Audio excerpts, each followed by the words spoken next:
ಸ್ನೇಹಿತರೆ, ಈ ಪದ್ಯದಲ್ಲಿ ಕವಿ ಕೆ.ಸಿ. ಶಿವಪ್ಪನವರು ಜಗತ್ತಿನ ಒಂದು ಪರಮ ಸತ್ಯವನ್ನು ಅತ್ಯಂತ ಸರಳ ಉದಾಹರಣೆಗಳ ಮೂಲಕ ನಮಗೆ ಕೊಟ್ಟಿದ್ದಾರೆ.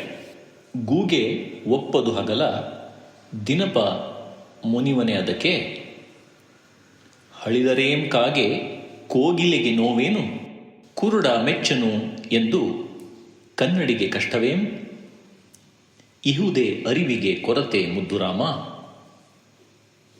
ಎಷ್ಟು ಚೆನ್ನಾಗಿದೆಯಪ್ಪ.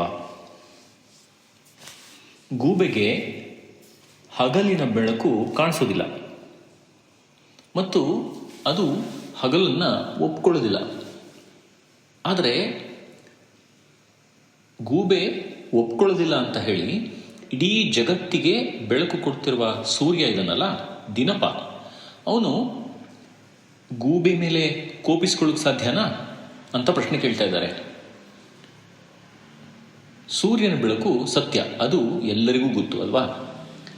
ಅದು ಗೂಬೆಯ ಗ್ರಹಿಕೆಗೆ ಮೀರಿದ್ದು ಅಷ್ಟೇ. ಎಷ್ಟು ಸಿಂಪಲ್ ಆಗಿದೆ ನೋಡಿ. ಗೂಬೆಗೆ ಅದನ್ನು ಗ್ರಹಿಸಕ್ಕೆ ಸಾಧ್ಯ ಆಗ್ತಾ ಇಲ್ಲ. ಯಾವುದನ್ನ ಸೂರ್ಯನ ಬೆಳಕು ಸತ್ಯ ಅಂತ ಅದಕ್ಕೆ ಗೊತ್ತಾಗ್ತಾ ಇಲ್ಲ. ಆದ್ದರಿಂದ ದಿನಪ ಮುನಿವನೇ ಖಂಡಿತ ಮುನಿಯೋದಿಲ್ಲ.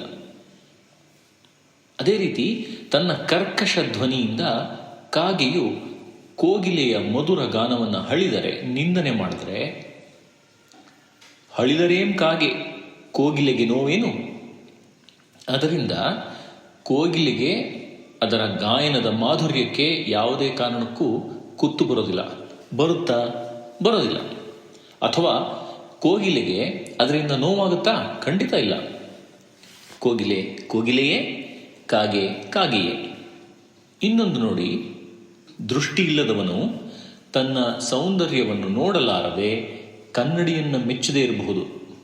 ಆದರೆ ಕನ್ನಡಿಯ ಪ್ರತಿಬಿಂಬ ಏನಿದೆಯಲ್ಲ, ಅಥವಾ ಕನ್ನಡಿ ಕೊಡುವಂತಹ ಪ್ರತಿಬಿಂಬಿಸುವಂತಹ ಗುಣ ಕಳೆದುಕೊಳ್ಳುತ್ತಾ ಇಲ್ಲಾದರೂ ಖಂಡಿತ ಕಳೆದುಕೊಳ್ಳಲ್ಲ. ಅದಕ್ಕೆ ಬೇಸರವಾಗುತ್ತಾ? ಖಂಡಿತ ಇಲ್ಲ. ಅದೇನು ಕಳೆದುಕೊಳ್ಳೋದು ಇಲ್ಲ, ಅಥವಾ ಅದಕ್ಕೆ ಬೇಸರ ಕೂಡ ಆಗೋದಿಲ್ಲ.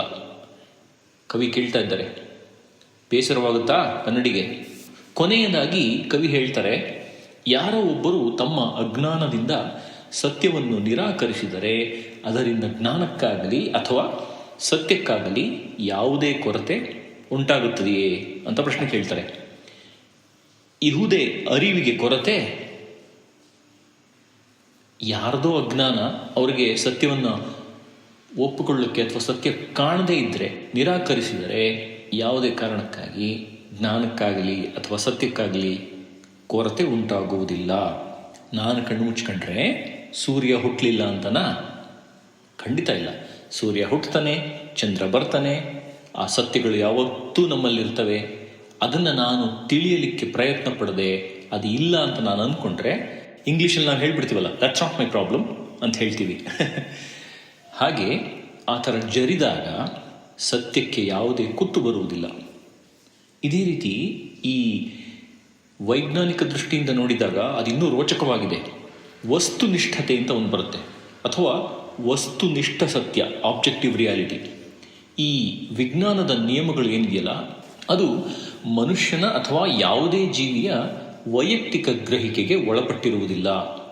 ಉದಾಹರಣೆಗೆ, ಗೂಬೆಯ ಕಣ್ಣಿನ ದೃಷ್ಟಿದೋಷ ಏನಿದೆಯಲ್ಲ, ಅಥವಾ ದೃಷ್ಟಿಕೋಶಗಳು, ದೃಷ್ಟಿದೋಷ ಅಲ್ಲ, ಗೂಬೆಯ ಕಣ್ಣಿನ ದೃಷ್ಟಿಕೋಶಗಳು, ಅದರಲ್ಲಿ ರಾಡ್ಸ್ ಅಂಡ್ ಕೋನ್ಸ್ ಅಂತ ಇರ್ತದೆ. ನಿಮಗೆ ಗೊತ್ತಿರಬಹುದು, ಕಣ್ಣಲ್ಲಿ ರಾಡ್ಸ್ ಅಂಡ್ ಕೋನ್ಸ್ ಅಂತ ಹೇಳ್ತವೆ, ಅದಿರ್ತದೆ. ಅದು ಹಗಲಿನ ತೀಕ್ಷ್ಣ ಬೆಳಕನ್ನು ತಡೆದುಕೊಳ್ಳಲು ವಿನ್ಯಾಸಗೊಂಡಿರುವುದಿಲ್ಲ.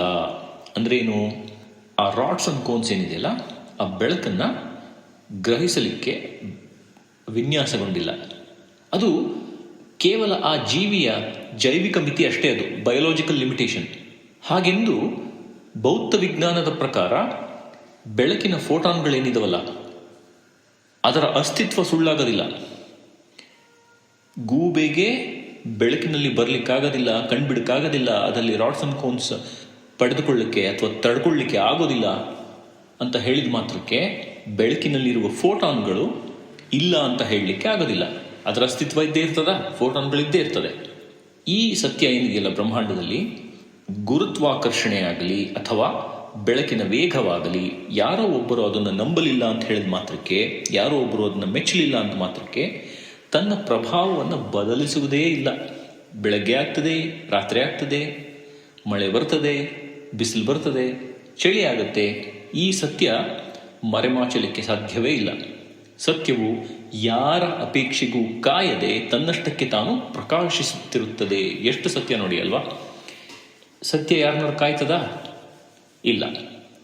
ನಮ್ಮ ಇಂದಿನ ಯುವ ಪೀಳಿಗೆಗೆ ಈ ಪದ್ಯ ನೀಡುವ ಒಂದು ಸಂದೇಶ, ಅದೇನದು? ನಿಮ್ಮಲ್ಲಿರುವ ಪ್ರತಿಭೆ, ಸತ್ಯ ಮತ್ತು ಜ್ಞಾನವನ್ನು ಜಗತ್ತು ಗುರುತಿಸಿಲ್ಲ ಅಂತ ನಾವು ಬೇಸರ ಮಾಡಿಕೊಳ್ಳುವ ಅವಶ್ಯಕತೆ ಇಲ್ಲ. ನಾವು ಬೇಸರ ಮಾಡಿಕೊಳ್ಳುವ ಅವಶ್ಯಕತೆಯೇ ಇಲ್ಲ.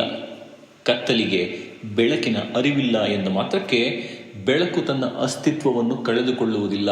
ಹಾಗಾಗಿ ನಿಮ್ಮ ಪ್ರತಿಭೆ, ನಿಮ್ಮ ಸತ್ಯ ಮತ್ತು ನಿಮ್ಮ ಜ್ಞಾನ ಏನಿದೆಯಲ್ಲ, ಅದನ್ನು ಯಾರೂ ಗುರುತಿಸಿಲ್ಲ ಅಂತ ಅನ್ಕೋಬೇಡಿ. ಯಾವಾಗಲೂ ಒಂದು ದಿನ ಅದು ನಿಮ್ಮ ಕೆಲಸಕ್ಕೆ ಬರುತ್ತದೆ. ಅದು ಸತ್ಯ, ಶತಸಿದ್ಧ. ಅದು ನಿಮ್ಮ ಸಹಜ ಗುಣದಲ್ಲಿ ನೀವು ಇರಬೇಕು. ಯಾವಾಗ ನೀವು ನಿಮ್ಮ ಸಹಜ ಗುಣದಲ್ಲಿರ್ತೀರೋ ಆವಾಗ ಸತ್ಯಕ್ಕೆ ಹತ್ತಿರವಾಗುತ್ತೀರಾ, ಮತ್ತು ಸತ್ಯಕ್ಕೆ ಎಂದೂ ಕೊರತೆ ಇರುವುದಿಲ್ಲ. ಗೊತ್ತಾಯ್ತಾ? ಗೊತ್ತಾಗದೇ ಇದ್ರೆ ನಿಜವಾಗ್ಲೂ ಗೊತ್ತು ಮಾಡ್ಕೊಳ್ಳಿ, ಇದು ಅಲ್ಟಿಮೇಟ್ ತತ್ವ ಇದು.